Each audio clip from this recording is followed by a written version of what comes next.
din ang prutas, pwede rin ang dahon, at pwede rin ang buto.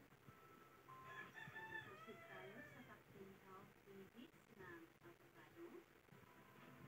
So, number 1, nagdi-decrease ito ng anxiety at nakakatulong para mag-relieve ng insomnia. So, ayon sa mga eksperto, avocado, especially ang dahon, ay nakakatulong para ma-reduce ang anxiety at nakakatulong para ma-reduce ang insomnia.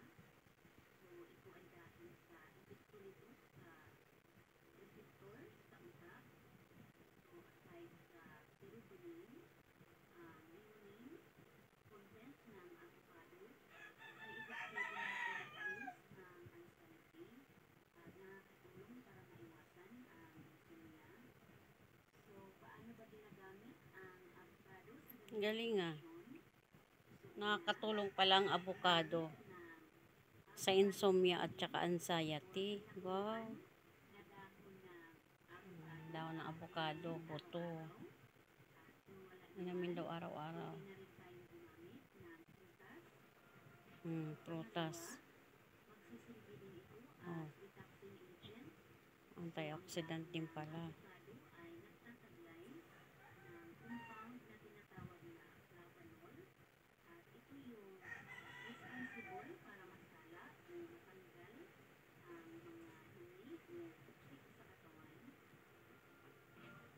Pwede rin tayong gumamit dito ng avocado leaf tea.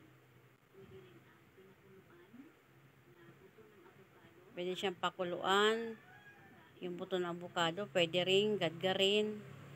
Kainin yung bunga. Oh, pati pala yung mabawong hininga, nakakatulong din yung avocado.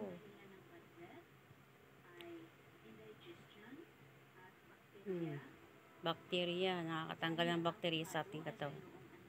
Sa bibig.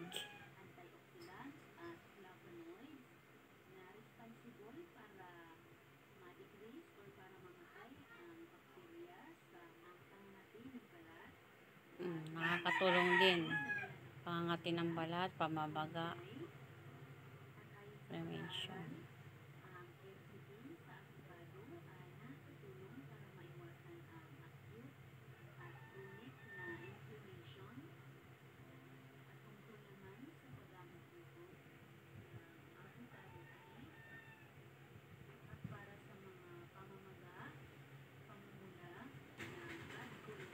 Reduces bad cholesterol.